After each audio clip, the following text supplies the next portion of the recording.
Welcome to Byte or Bill.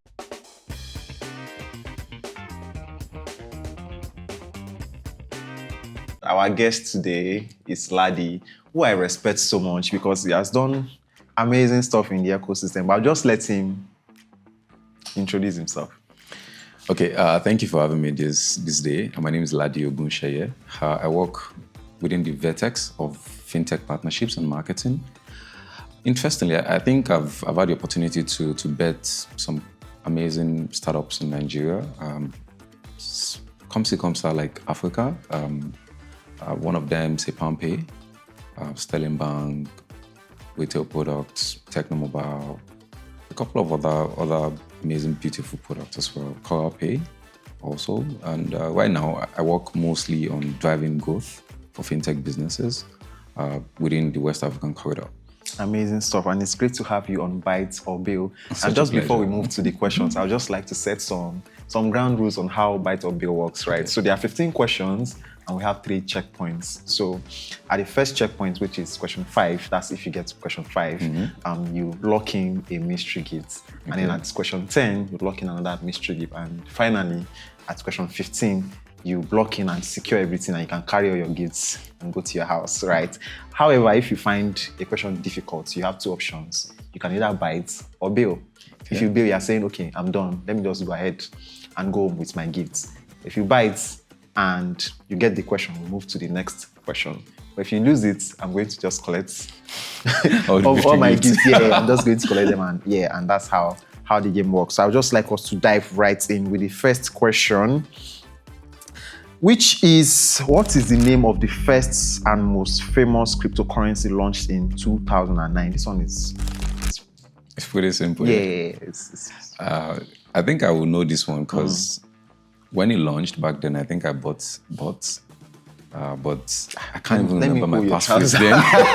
I lost my passphrase, so I lost access to that. Damn. So, but I think the answer is Bitcoin. That is probably what.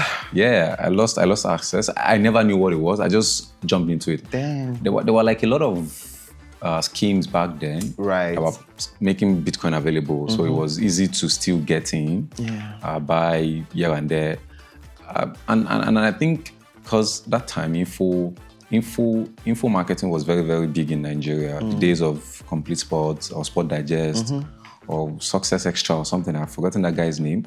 Let's put this one newspaper. So I think the answer is Bitcoin.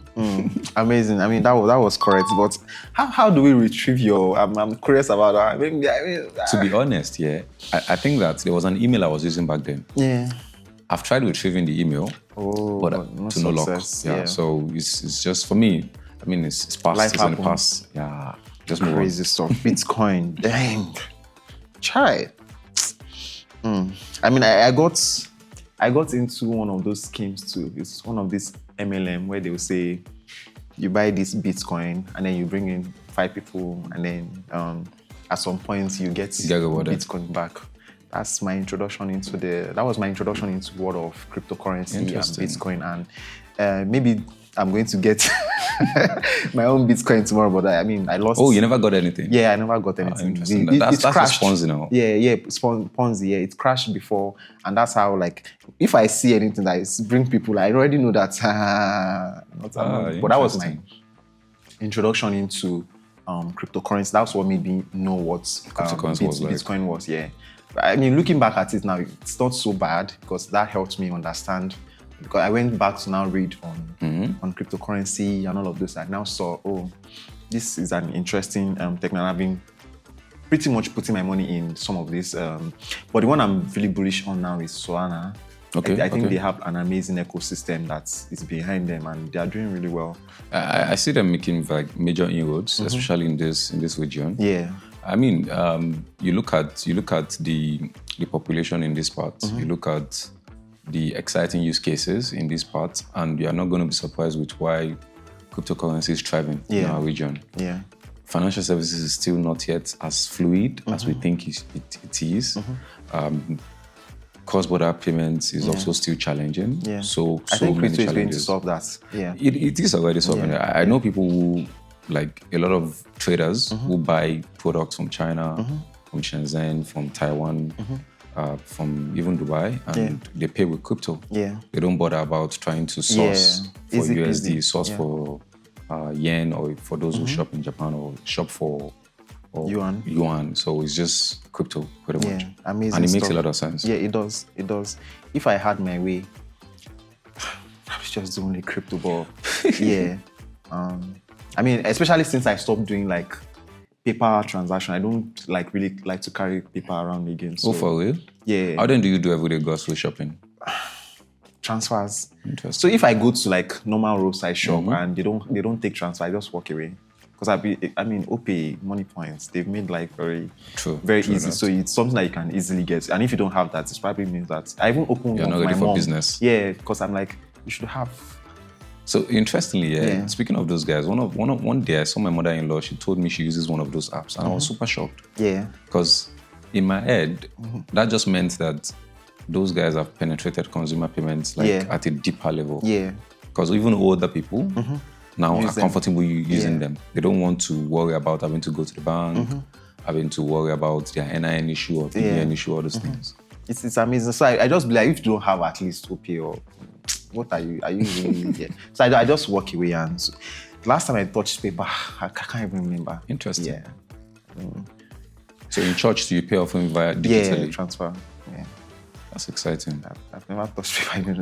But I'm not surprised. You're a digital native. Yeah. So electronic transactions would be something that comes naturally to you. Yeah.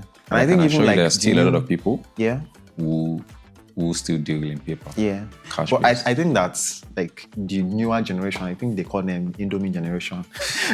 I mean, they are digital native because because they are born into technology. Yeah. Now. So I think 2-year-old, 3-year-olds now have a tab. Yeah. So a child who already uses a tab as a toddler. Yeah. You can't tell that child that he should spend cash. Yeah. You'll be like, because he's already immersed into technology. Watching cartoons, playing games. I think I was in church a few weeks ago and I gave a child, so there was a children celebration. So I took my VR headset to church and then I gave it to a child to play with. And I was shocked when I saw a alert on my phone. Like, this child went to buy a game. Bought like $20-something game. I'm like, you didn't even ask me. He just went there by himself, navigated to the place, bought the game. I'm like, thank God I quickly saw this too. I was telling him, see, if you want to buy any game before me. And to be honest, that's like a typical representation of the Alpha Gen. Yeah.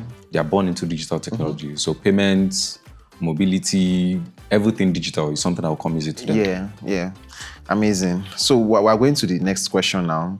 And it's which Nigerian was appointed as the director of the newly established National Center for Artificial Intelligence and Robotics, NCAIR? I think this is Engineer Garba. Final answer? Yeah, Engineer Garba Yeo.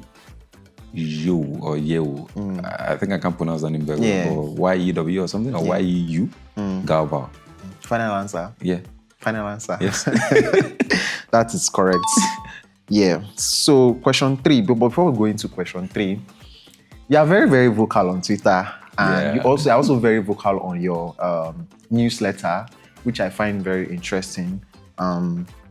So I actually even commented on that tweet. I said I was going to ask you this question, right? The tweet was, I have looked for jobs multiple times enough to know that a lot of you are lazy. You don't know how to find jobs. I mean, I want us to sort of discuss around it. Can you explain more about what you mean? And if you were applying for a job in this 2025, how would you approach it? Okay, so what I mean by that, that tweet was necessitated because someone reached out to me. Like, a lot of times people reach out to me like, oh, they need to hire someone who has this experience, who is this skill, who is this for this role. And so I belong to so many communities. So sometimes I put out those roles like, oh, do you fit into this? Can you do this? Let me know. I'll refer you.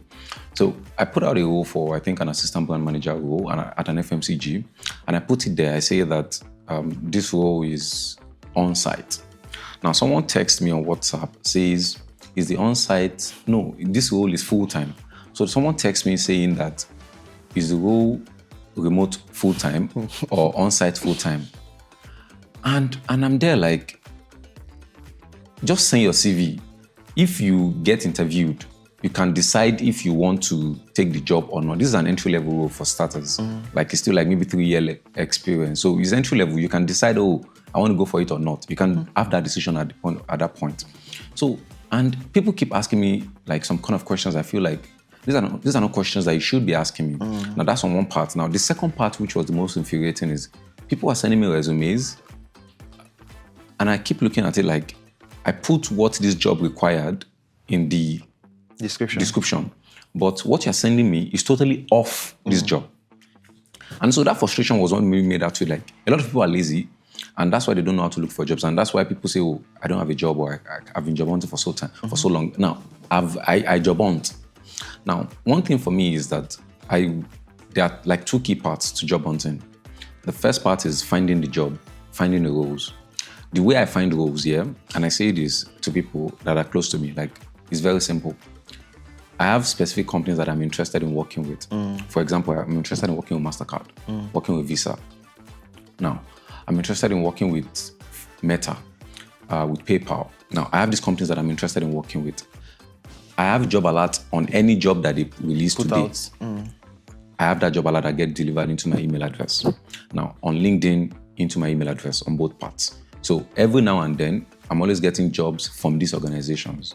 Now, I have job titles that I'm interested in that I've also set alert for. That if a job opening comes from that title, based on that job title, I would get it. Now, if I'm interested in it, I apply for it. Now, there's that part of finding the job.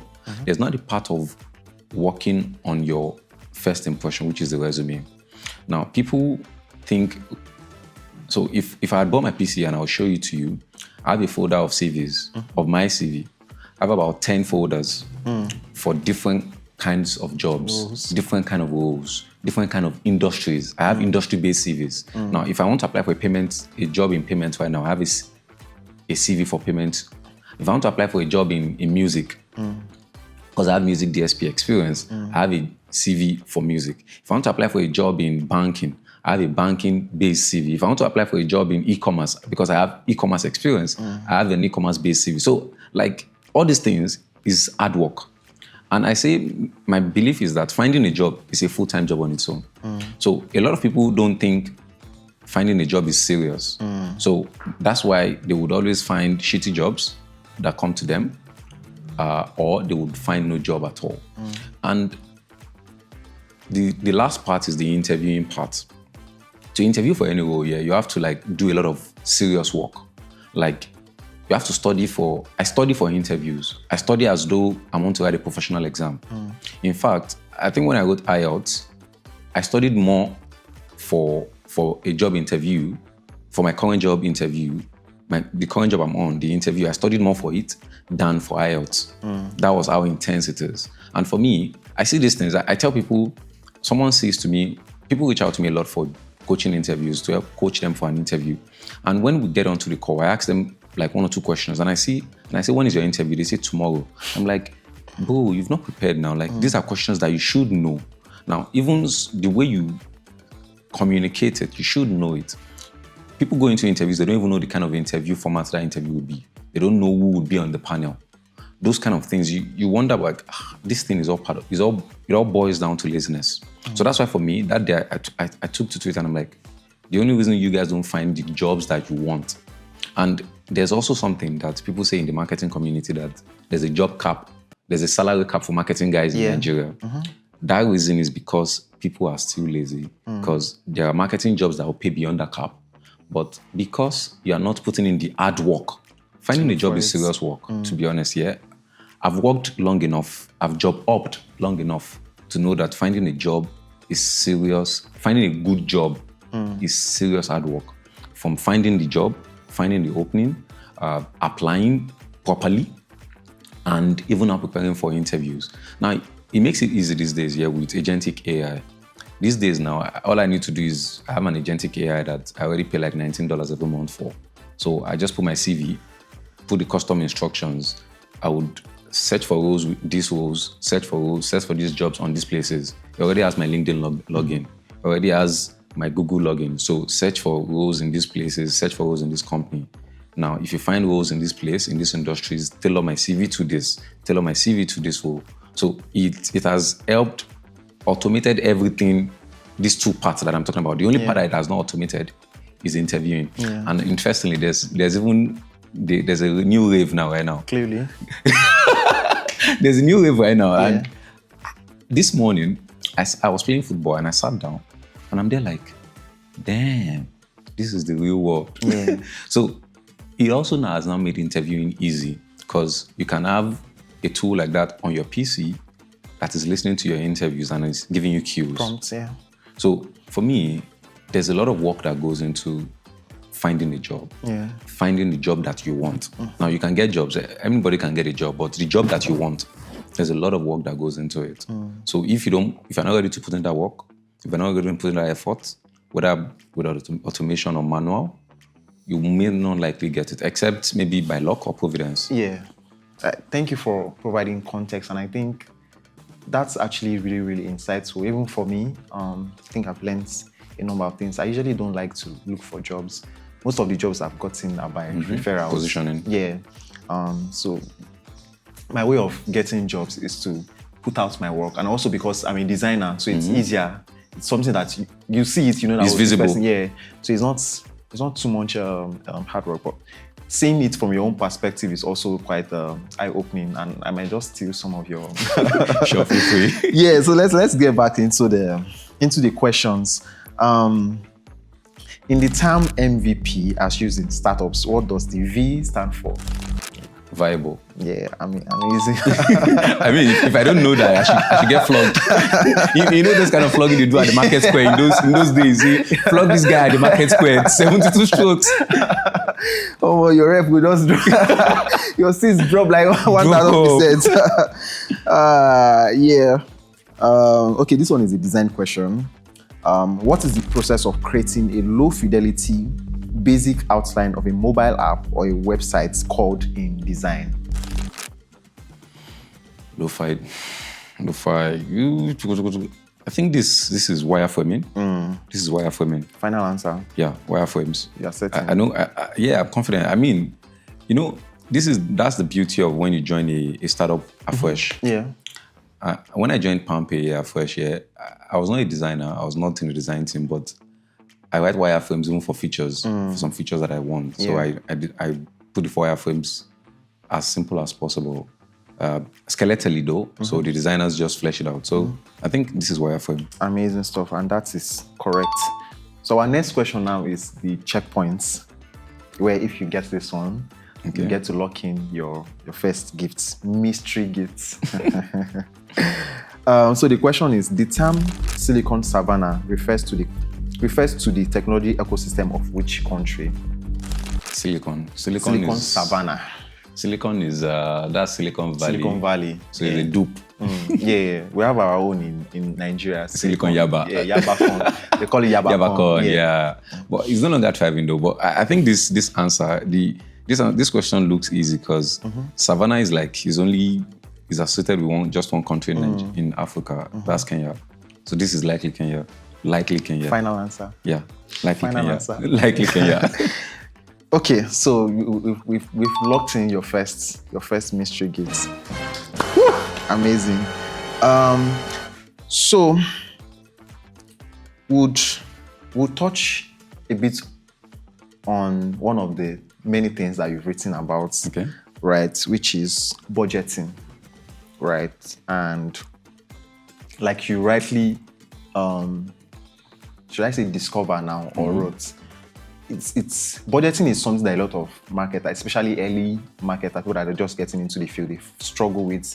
I remember when I was at Edukoya, when I moved to the marketing team, I had to like drop budget for campaigns, for shooting, and it was like, what is all of this? It felt like French, right? I mean, coming from a design background, so now moving to marketing, and then you have to like drop. How should one approach that? So the article you saw about budgeting, what I even necessitated it was because one day on one of the communities I'm on, so I'm in a lot of marketing communities. And on those communities, I try to provide time to also help other marketing professionals, whether young or old. So one lady posted a request for a budget or something. She posted a request that she was planning to launch a product. She didn't know what to do. So I reached out to her like, oh, what do you need help with? Now I discovered that she has not even done anything. So I told her, oh, you know what? I'm free today. Like today's your lucky day. Let's jump on a call. So I thought it was a call that we'll do in 30 minutes. Crazily, we did it for like 3 hours. So it was on that call that I put her through our entire launch budget and even launch plan. So I now discovered that it was, so when I was done, I had to create a budget template for marketing professionals. Now, I now shared it on the group like, oh, this is something that you have. And I think the lady now came to the group and said thank you to me regarding budgeting. So the budget template. So I think people are now reaching out to me like, oh, can I also have the budget template? I also don't know about this. Can I get some help? So I now decided, you know what, let me just create something that is standard, that any marketing professional, if you get into marketing early career or mid-career, you can just pick it up, download it, copy it, and put in your numbers and you'll be good. But the most important thing with budgeting is that you need to know your numbers. You need to have an idea of what you want to spend on. Know your numbers, have an idea of what you want to spend on, and also have a good idea of the duration of the spend. At the end of the day, you want to make sure that you are not spending so much than you are getting back for the business. I say this all the time, that the idea of marketing is to derive value for the business. So the marketing person has to ensure that the numbers for their spend is not so much that they will spend X amount of money and the company will get zero amount of money. So, and that's really the key thing with budgeting. What do you want to spend money on? How much does each of them cost? How long will you use those resources for? And having factored all these things in, then you put in the numbers into a spreadsheet where you can easily do your calculations, do your forecast in itself. Oh, how long will this go for? How many things do we need? How much is the USD conversion if you are working with an international company, as against just a Nigerian-based company that everything is in Naira? But that's really pretty much where the key source of budgeting pretty much is. Yeah.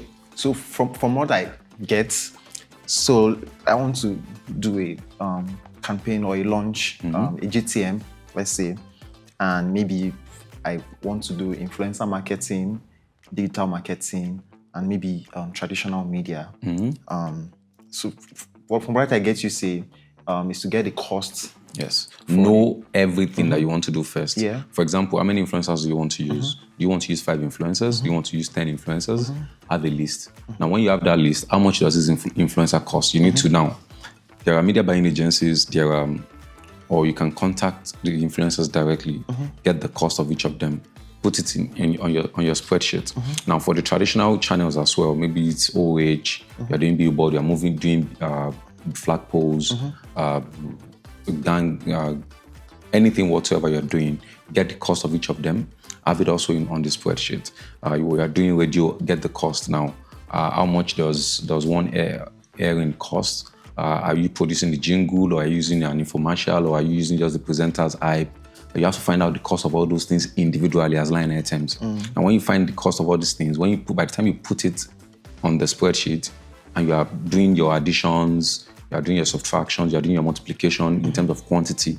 For example, how many times will influencer A post, for example? Are they posting just once? Are they posting twice? Now, if you're posting once, that means that quantity of posts is just one. If you're posting 5 times for you, there are times when people engage influencers for 6 months. So they'll post over that 6-month period. So how many posts do they do? Would they do 1 post per month? That's 6. So that means that each cost times 6 would equal the total for that influencer. So all these costs would add up into the eventual summary sheet that says, okay, this is the budget for the next 6 months. This is the budget for the next 1 year for the company.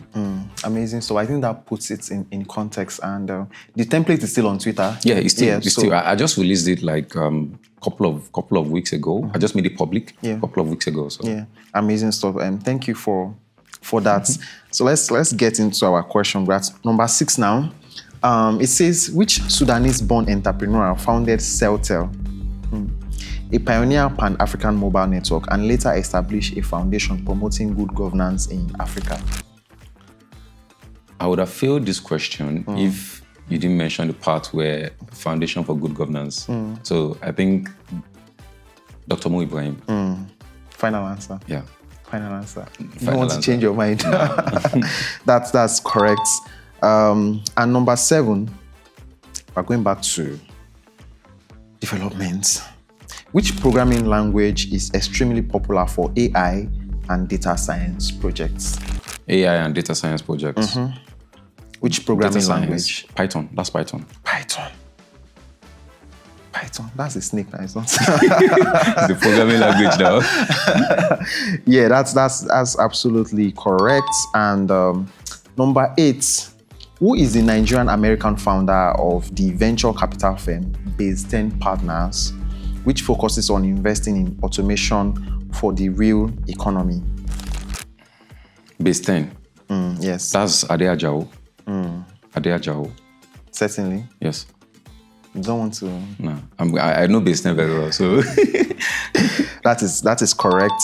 And now let's go back to some of the things that you wrote. In 2023, you wrote an article titled, "Are we producing poor marketing?" Are we producing poor marketing professionals these days? Do you still share that sentiment? If yes, why? And what can be done? And if no, what has changed?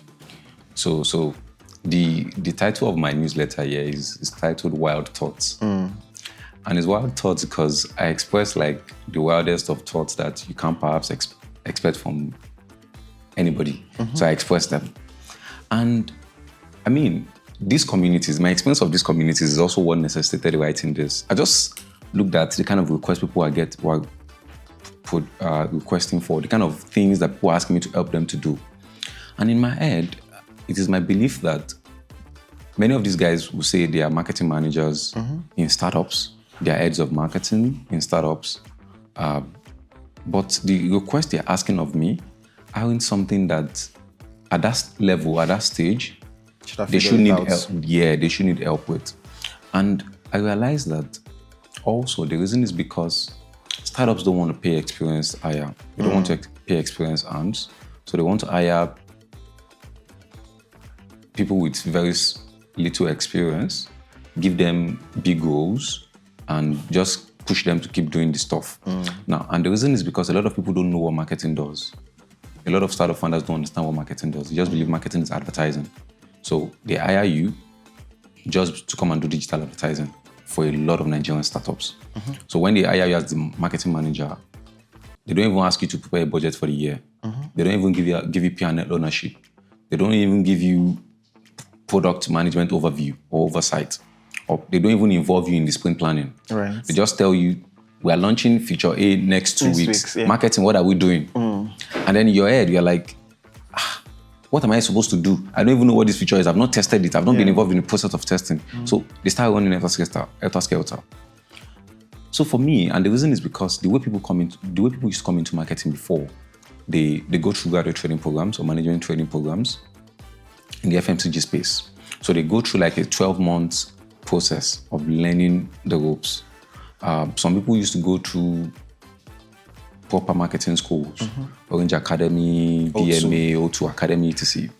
Now, but these days, people come into marketing because, I'm sorry, but Baba Bega, they find job, which thing I feel they do. I feel they do marketing now. Digital marketing. If they do digital marketing now. So 1 year down the line, they are already now a marketing manager. And their basics are absent or are failing. They are failing at the basics. And for me, you can always tell that people don't have the foundation of marketing right. Now, when anybody talks to you about marketing and what they're talking about is advertising, you can always tell that they don't have the foundation, they don't have the basics. So still, I believe that we're still producing poor marketing professionals. And that's why for me, as much as possible, I try to reach out, I try to support, because I know that a lot of people don't have their foundations in marketing strong. Now, before now, people used to they get into marketing, they go and be a member of NIMN, they take their NIMN courses, that's Nigeria Institute of Marketing Professionals. They take their courses to get into marketing. Or NIMC. There's one UK one too. Yes, CIM. By that's CIM. Simon Page, yeah. Simon Page is like an affiliate for a tutorial center for CIM. So, but these days, people don't take CIM anymore. They don't take NIMN courses anymore. But they still take CIM at a later stage in their career. But they don't take NIMN courses anymore at entry level. So what it does is that people don't have the foundation in marketing. You talk about things like pricing, you talk about things like distribution, you talk about things like product. The piece of marketing. The piece of marketing. The average product marketing person does not even know what that is anymore. So that's why for me, I try to participate in, like I teach in like 2 marketing schools right now, because I want to ensure that knowledge is passed to anybody that's coming into marketing. Knowledge is passed. And when people even reach out to me and I say that they don't have the basic, I recommend, I say, you know what, go to this school. Go to this place, take the course. I'm not earning a lot, don't worry. Whatever it is, I can always augment the course for you. Because if you don't have those basics, it is very easy. People complain to me all the time that, oh, my CEO does not listen to me. It's simply because they don't also have the basics. That is the marketing professionals themselves. Because they don't have the basics, you cannot... I've worked in a company before where the person I met who was responsible for marketing told me that tariff discussions doesn't concern marketing. And in my head, if tariff discussion does not concern marketing, if revenue generation does not concern marketing, what is the business of marketing? The entire business of marketing is to generate revenue for a business. So if you say, nothing concerns us with revenue conversation, then you're not doing marketing. What you're doing is you're just enjoying yourself. You're just collecting free salary. So, and also it boils down to the fact that there is lack of fundamentals, the lack of basics for marketing professionals. The only time we'll get to the stage where we produce excellent marketing professionals or better ones, quality. And I'm not saying that we don't have good marketing professionals in Nigeria. We have great ones in Nigeria. But the problem is that majority are quack. We have great doctors in Nigeria. We have super doctors in Nigeria. But we still have a lot of quack doctors. So it doesn't mean that we have a lot of quack marketing professionals. Yeah. Maybe another thing I want to ask is, you know, the way we have awards for like agencies. Do you think having that for marketing would sort of maybe help? So if an in-house team has done like an amazing campaign and brought in an amazing number, should we, if we start recognizing them, do you think that can help the profession? There are already awards right now. I know, I think I won one award in 2020.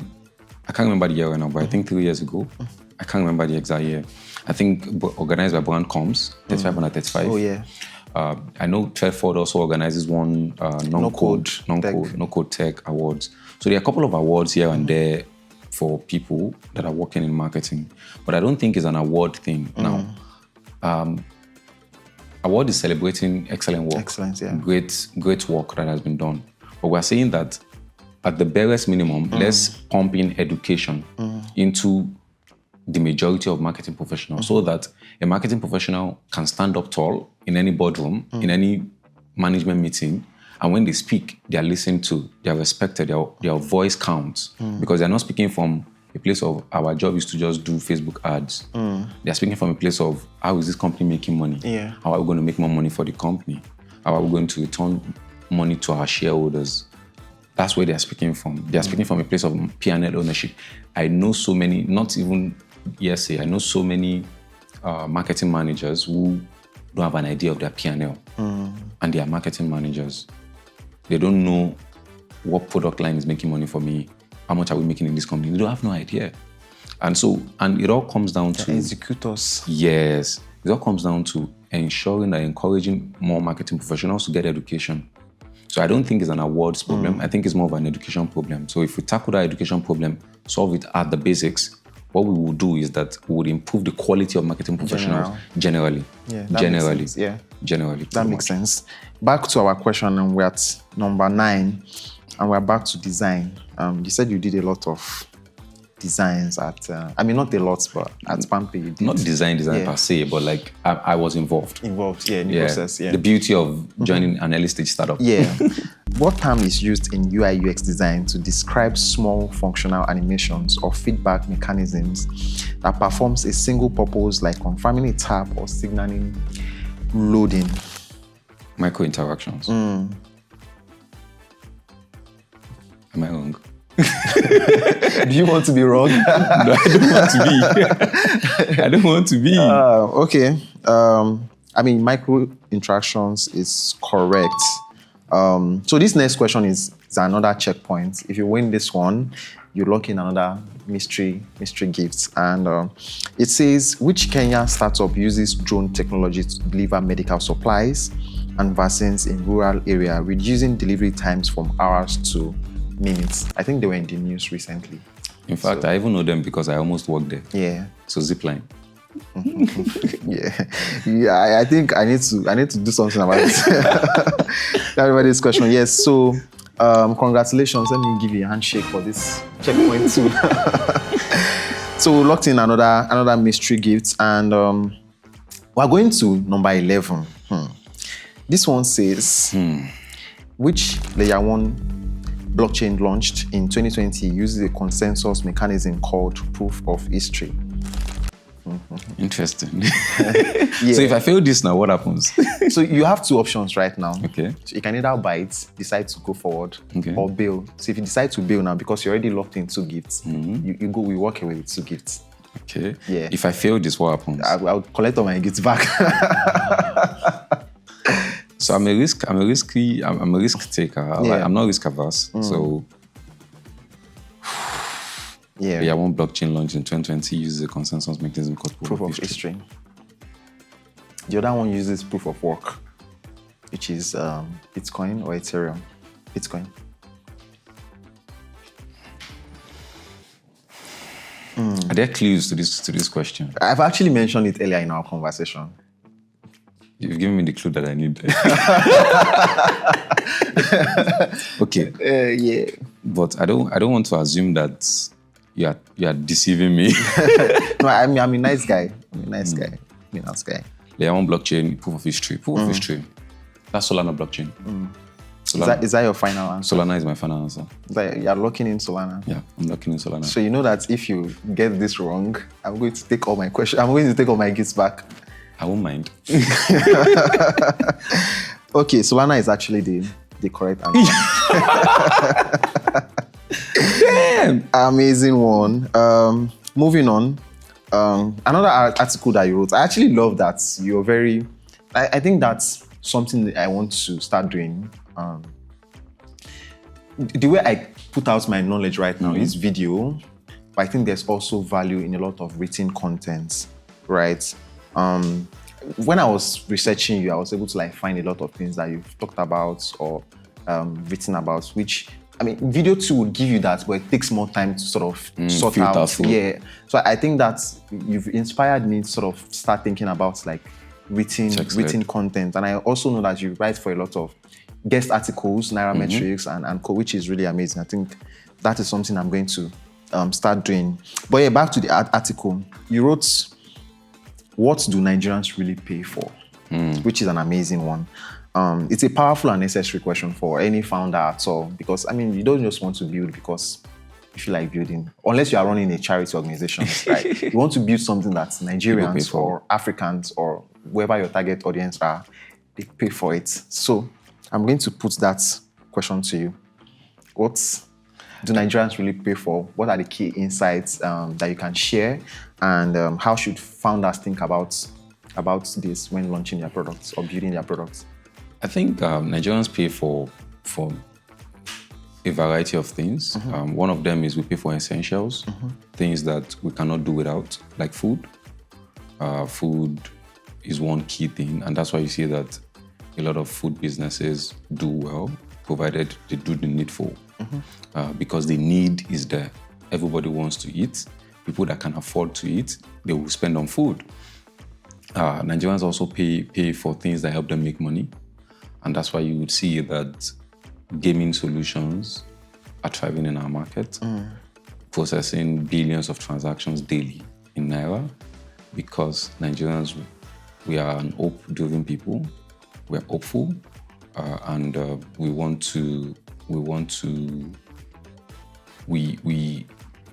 hope for a better future. So when you say gaming, you mean betting? Yeah, betting, lottery, lotto, those products, those services are things that we pay for as Nigerians. I think another insight is we pay for entertainment. At a good level. We want to get entertained. Yesterday or the day before yesterday, I was at Landmark or something, and I saw one building there, I think Upside Down or something. And my sister was telling me, oh, you know what, let's go and check Upside Down House. In my head, I'm like, what's their law to go and enter one place because it's upside down? Well, she was so excited about it, and she was happy to pay for it, for the experience. So entertainment is also something that people pay for. You see every Friday, Saturday, even Mondays now, you find that people gather somewhere in someone's house. and they spend so much money. Pretty much getting entertained. Funny enough, I've been to this house just once. So entertainment is also something I will pay for because we also want to get entertained. And then I've mentioned the first category, which is essentials. Entertainment, things that help make money. I think every other thing is, health is also something that we try to pay for. Even if we find the cheapest way to pay for it, we pay for it. A drug can cost 10,000 Naira because you're poor, you're perhaps going to try the medical drug, which you're still going to pay for. But you take the herb because it's cheaper. So health is also something that we pay for. And the reason why it's important the reason why I wrote the article was because I see a lot of things that people build these days. And at that time I was an MD of a startup. We had about 4 products. One day I sat at home and I was thinking to myself that among these 4 products, which is the most viable? And because I kept pondering to myself, when I joined the startup, I asked a question from the founder, like, oh, is there any research backing the creation of this product? I figured nothing. Now, so vibes and inshallah. Vibes. It was just vibes.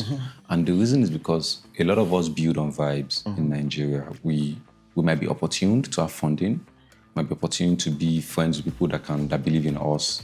And so, or we might just feel like, oh, I too want to build something. It's sweet to be a founder. Like, if I come here now and I say, oh, I'm a founder, I'm a serial entrepreneur, it's good vibes. Oh, wow, he's a founder. Ah, wow, he's a big guy, he's a founder. But the reality is that, are you building something that people can pay for? And that's the question that a lot of Nigerian founders are now asking. Like, this thing that I've built, can people pay for it? If people cannot pay for this service, cannot pay for this product, then there's no point building. Now, if people can pay for this product, what's the price point that people can pay for this product? Now, I can produce a tab, but if the tab is too expensive for the average Nigerian, it will not sell. I remember back then in Techno, we produced devices that we ensured didn't pass a certain price point because we know that the market is available to buy high-end devices too, but to compete, the majority of people in the market are in the middle range. Affordable. Yeah, they want affordable devices. So when you produce affordable devices for a market where disposable income is not very steady or it's not a lot, you would gain market share. So, and that was one question that came to my mind, and I started researching. So I did a lot of research before publishing the article. Like, oh, what do people really pay for? What do Nigerians really want to pay for? And not only you, like a lot of startup founders have read the article, reached out to me. In fact, there was an Indian, was he Indian or Lebanese, 4th generation Lebanese or so, or Indian, who reached out to me on LinkedIn about the article, like, oh, we found it very valuable, and then we kept in touch. Now, because people have read it and feel like, oh, this makes a lot of sense. In fact, someone has texted me like, oh, you know what, I was building a product like this, but because of this article, and I'm now realizing that I may be wasting my time. And thank God I read it in time, because he had almost committed about 50K USD for development and retainership for a software development company to help build the company, build the product and whatnot. And so it's important that, like a lot of founders, do key research. What are we building? Can people pay for it? And one thing people are saying these days is people should build for external markets. But one thing people don't factor in is that even for Nigerian market, founders don't even know the market yet. Right. Talk less of you building for an American market that you want to understand. You've never been to America before. You want to build for an American market. It's challenging. It's super challenging. So you want to build for a Kenyan market that you have never built before, that you have never been to.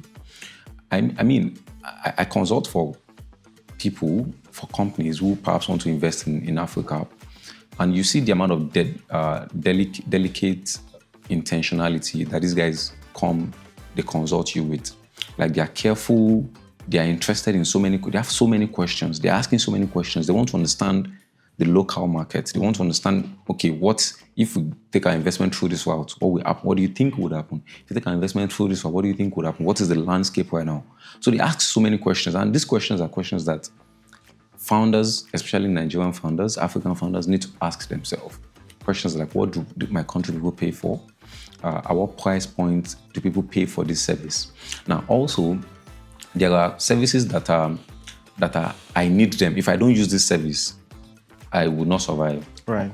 Now, there are services that I only need them to show off. Nigerians also pay for social signaling as well. Like, I use an iPhone. I use an iPhone, for example. I use a MacBook, for example. People would buy that because they want to show that, I have good steez. I'm a big boy too. I'm a tech bro. A status symbol. So people also would pay for that. In FMCG, you see people who drink a certain beer at the beer parlor. When they get to their house, they drink another kind of beer. You see them drinking that beer outside. Now, I've seen people who tell you go to a party and then they tell you ask them, what are you drinking? They say, I want to drink wine. It's only wine I drink. And then you see them somewhere, you catch them somewhere else that they are paying for with their money. They are buying beer. So those kind of consumption patterns, you also see it in Nigeria. Like, so sometimes, not just even sometimes, generally, startup founders need to understand the local context of the market. And that's why the article was very, very important at that point to be written. Amazing stuff. That was really interesting. Definitely essentials, luxury. I think there was a point where, for iPhones, if you had one camera, even if you are using an iPhone, your level as it's still even now. I see it on TikTok. People say, those memes where they say, you're using 3 camera, you're using 2 camera. In my head, I'm like, what's the difference? But it's the Nigerian market. There's classism as part of our nature. There's some form of social hierarchy that is respected in this part of the country. So those, and the status symbol, there's a kind of car you drive, and people would say, are you Uber? There's a kind of car that you drive, and people say, sir, welcome, sir. So it's part of it's ingrained in our social dynamics. And understanding this as a startup founder would help, especially those that are even building software as a service startups. You're building a SaaS startup. You have to understand the local nuance. You have to understand who you should go and say sir to in your potential customers' company. You have to understand, who am I going to suck up to? You have to understand those local nuances. What are they paying for? Would they rather pay for an unusable product? There's an unusable product right now that a lot of Nigerian startups are using.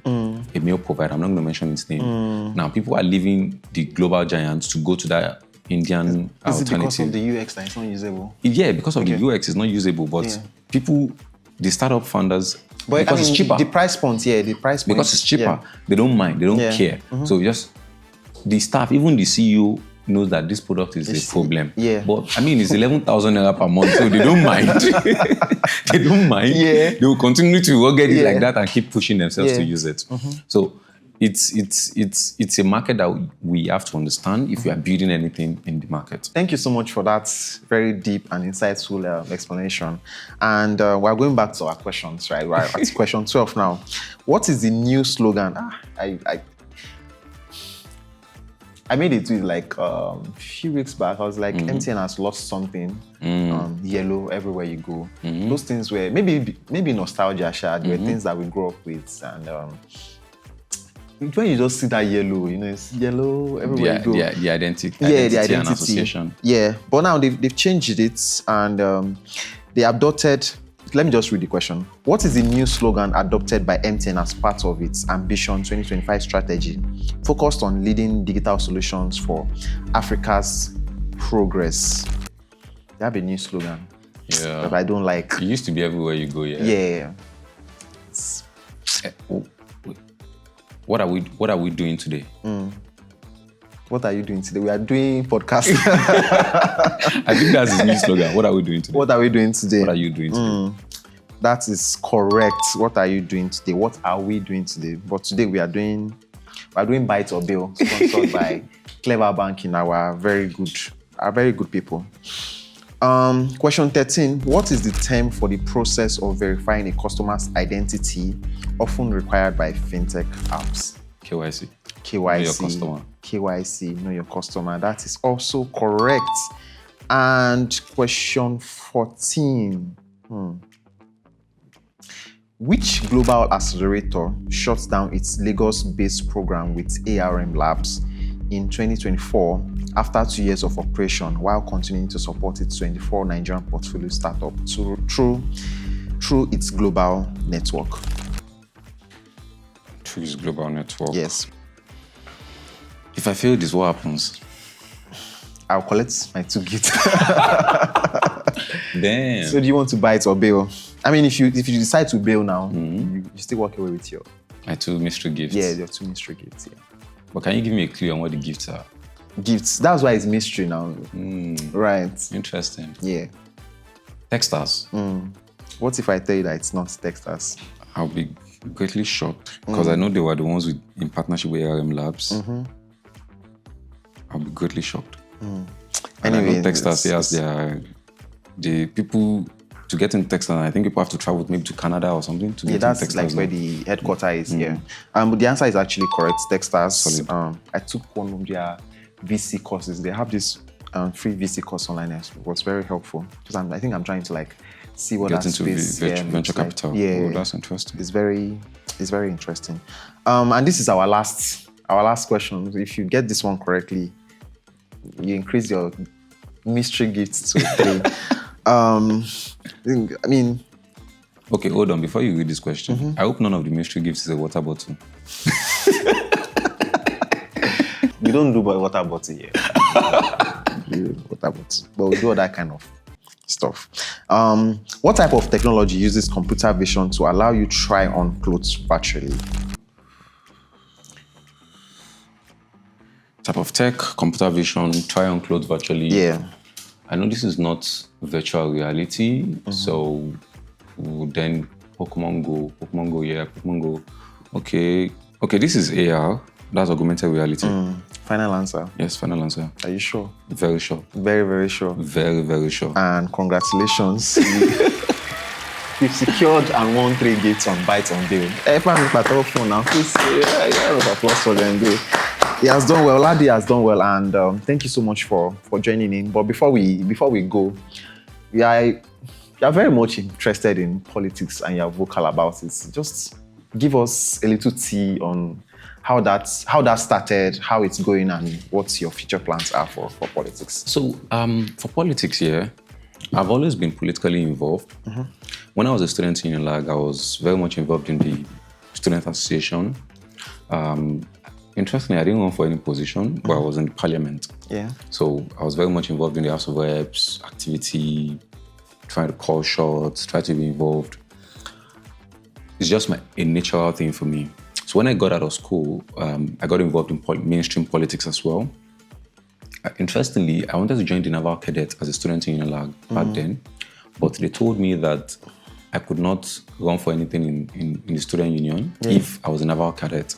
So I dropped out of Naval Cadet for politics. That was how dear politics was to me, or is to me. Right.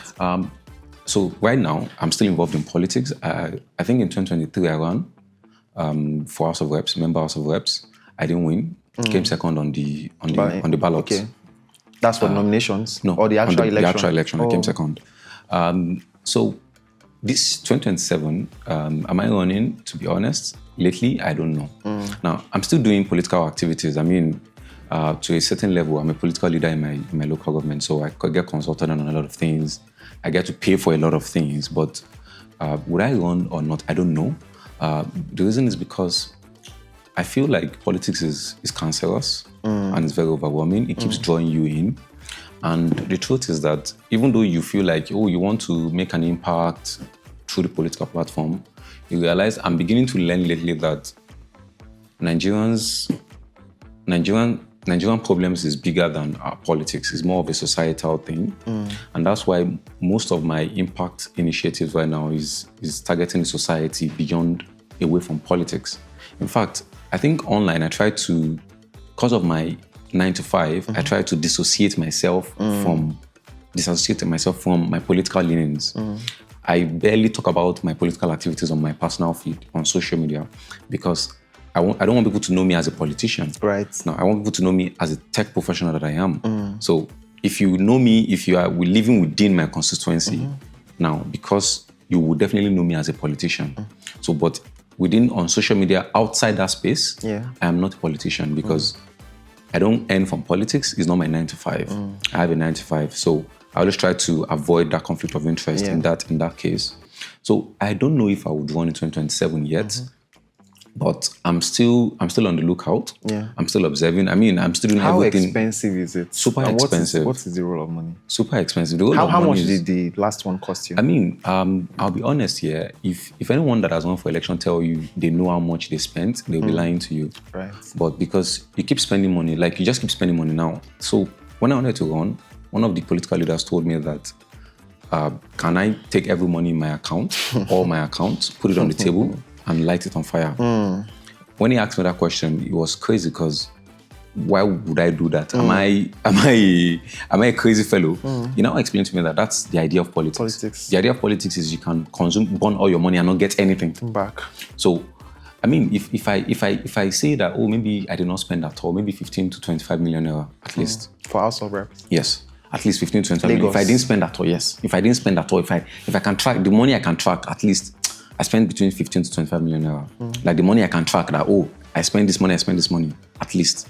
But I mean, you keep spending, the spending never ends. And that's why I say it's cancerous, because once you get in, you have to have a lot of self-control to not get taken advantage of, to not burn yourself out.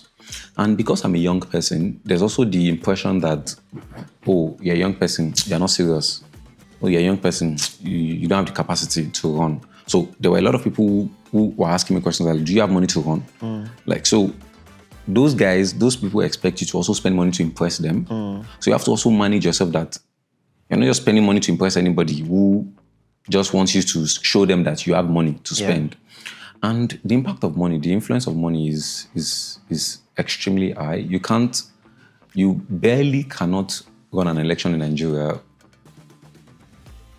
without spending money. And you spend money from party primaries to general election to even tribunals after elections.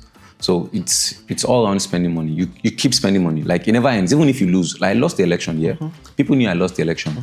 People don't care that I lost the election. People don't care that I've spent my money. They will keep asking you for money. Did you regret it?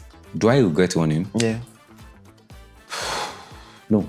I don't regret running because I don't have regrets. I generally don't have regrets. I live a life of no regrets. It's my personal mantra. So, but I don't regret running. But I mean, if maybe I should have used my money to do something else. Maybe. Build MVP. Maybe. Yeah. Maybe. Because, I mean, it's a difficult place. It's a difficult place. You're dealing with a majority of people who are condescending. For starters, they believe maybe because you're young, maybe because you're richer than them, so like they just first of all assume that maybe you want to cheat them or something. It's just a form of condescension you would see when dealing with a lot of electorates. And even if you have to come down, I mean, my Yoruba is very fluent, like super fluent. Super fluent is when I translate in church. That was how fluent my Yoruba is. And when I speak Yoruba, people are always shocked, like, you can speak Yoruba this like this. Because, not even just for politics, because people that you're relating with, if you're speaking English to them, you're seen as an outsider. You're seen as being proud. Like, you cannot come to our level. Like, are you seeing yourself bigger than me? Yeah. So, and there's a lot of local nuances that goes into politics. I mean, it's draining. I mean, I was super lean. I was coming home 3 a.m., 2 a.m., 4 a.m. I was not having enough sleep. And this is me that I have a 9 to 5. Right. So it was a draining experience. I think this year is when I just, and that's from 2023, this is 2025, I just started healing from the entire thing I went through in 2023 because, and there's a lot of backbiting, betrayals that happen also in that space. So, I mean, like I tell my friends, I say like, I don't encourage my friends to run. A lot of my friends reach out to me and say, oh, Baba, I want to run. What do you think? What can you give me? I say, bro, I know you want to run, or I know you have good intentions, but I don't think you should. And then they feel dejected, like, why do you say so? And when I start explaining the things to them now, I tell people that I'm a big believer in having personal values. The truth is that the Nigerian politician that wins, or that the successful Nigerian politicians are very few. Majority of Nigerian politicians, and this is the assumption, people assume that once you're doing politics, you become rich. But the reality is that majority of people in politics today, they are losing money, they've lost money in politics. Majority. Just the percentage of people that are making money from politics are tiny. Hardly will you meet any House of Reps member that can dash you 5 million naira. Hardly.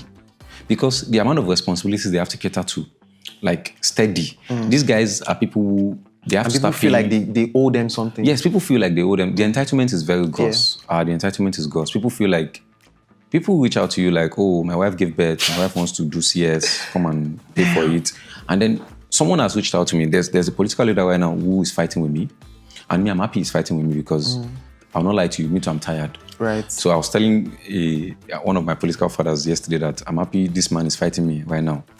To settle with him, I know what to do to settle with him. Now, what led to our fight? He called me, he wants to travel to Abuja. Now, every time he wants to travel to Abuja, I have to book his flight to and fro, pay for his hotel, give him cash for him to feed in Abuja. Now, he called me that he wants to go to Abuja, that he needs his flight. I should organize as usual, his flight ticket and whatnot. And then, coincidentally, I was in the hospital that day. So I'm like, oh, sir, my leader, I'm currently sick. I now took a view once picture, sent it to him of my drip in my hand. Now, he didn't reply. When he didn't reply, I was happy he didn't reply. Now, my leader, another leader of mine who now saw him, like, he was not complaining that, oh, he called me, I'm not responding. Now, the truth is they will not tell them that they are begging you for money. They will not tell anybody they are begging you for money. They just say you are a bad person, one thing. So that one was now called me that, what happened? What did I do to this man? I told him I was sick. He didn't even reply me that, ask, like, how are you? How is your health? And it was crazy because me, I was just happy that he didn't reach out to me again. So right now, for him to behave that way is because he's entitled. Yeah. That, you have to do this for me. So, and that's also something you would see a lot. You meet a lot of entitled people. You meet a lot of people who cannot lace your shoes normally, but you have to stoop to conquer. You have to appease them. Now, they're even relating with you on the vibe that, we know that when you get there, you not remember us. So they want to extort. They want to extort as much as possible from you now, first. If you had won, you would have left your 9 to 5 years? Yes, I would have. I definitely would have. And like focus on full So the thing is, career. The truth is that I've met a lot of House of Reps members, and what they share with me, in terms of, apart from the money that they can steal, in terms of their earning, their legitimate earnings, I earn more than them, even in my outside 9 to 5. Right. So when I ask them, then why? What then is the point? They tell you things like, the prestige, the access it gives, and those kind of things, those perks, and the occasional, let's share this money for maybe once someone wants to run for something, or the person wants to bless them, those kind of things now. So for me, and that's where my conflict comes in. As much as I'm interested, as much as I'm happy to serve my country, I'm happy to serve in that kind of capacity, as much as I feel like the Nigerian political elite, there's an absence of reasoning, there's an absence of empathy, there's an absence of reality check that needs to happen. So the truth is that if I had won, I don't know if if I don't know what I would have done. That's the honest truth. Because I don't want to put myself into that cancerous streak where, and that's why you see that political office holders, if you observe very well, they always have to be in office. They are not stupid. It is simply because if they are not in office, they will no longer make money, as much money as they should be making. Right. And the dependence on them, there are people who they have to settle every month. There are people who they have to take care of them steady. The average Nigerian politician, they have about 20 people who is reaching out to them every month that, oh, I need this. People reach out to me that I should buy them data. I could do call us because people reach out to me, honorable, send me data, I need data. Someone had called me 7 a.m. I was still sleeping and my wife saw my phone ring and be like, oh, someone is calling you. I woke up and I picked the person. Picked the call. The guy was telling me that he's owing somebody, but he needs my help to offset that loan. I'm like, bro, it's 7:28. In the morning. In the morning. You have been calling me since 12. Yeah. I saw like 7 missed calls since 12:10 a.m. I'm like, bro, I didn't go and collect the loan for you. I'm not a guarantor on the loan. So why do you need to bother me with this? But and he kept promising me, don't worry, I will return it. But I know he's not ever going to return it, and which he never did. Yeah. So standard. It's a conflict for me. Yeah. But hopefully, I hope that we get to a point where people who don't necessarily think that, oh, the way they will arm out, the way they will blow is by politics. Yeah. One last question, and just keep this one short, which is, do you think, based on the current systems that we have, do you think it's easy for professionals to get into politics? And because I think that you can't really make change to governance from the outside, you have to really get inside and drive your change. Do you think it's easy for like the top professionals that we have in the country to get in and drive the change? Example, Bosun Tijani. Do you think it's easy? Yeah, it's easy to get in for professionals. What is not easy is driving that change. And that's not easy because of the systems that we have, the societal systems that we have. Someone like Dr. Bosun Tijani now, I mean, he merits this ministerial position he has gotten. But can he really drive the impact that he would wish he can drive? I don't think so.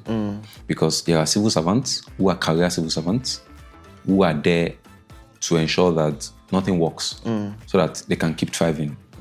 Their bribes can keep on coming. There are people who are even his aides who don't care whether he succeeds or fails, who they are just there to use his office to cash out, cash grab somewhere.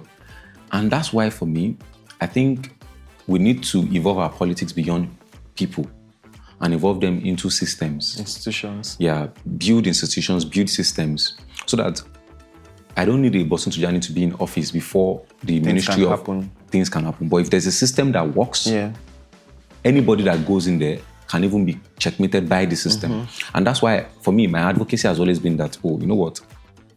Let us look at our laws. And that's why I wanted to go into the parliament. Let us look at our laws, the laws that govern us. Let's build laws that are strong enough. Let's build laws that guide some certain things. Thank you so much for sharing amazing knowledge with us. It's been a downloads of knowledge, and I'm sure that a lot of people find this episode really, really inspiring. And also very, very insightful. And once again, thank you and congratulations on your 3 gigs. Thank you very much. Yeah, so it's a wrap, and I've been having this amazing chat with Ladi for about an hour now. I didn't even know I was going to spend this much time, and my director is already. But yeah, again, this show is sponsored and powered by Clever Bank. So if you're an African, you want to receive money from the abroad, and you need a USD account, Clever Bank is your go-to. And I'll put my referral link in somewhere on the screen, maybe also in the comments, so you can use that to. You get like $5 for starters when you join.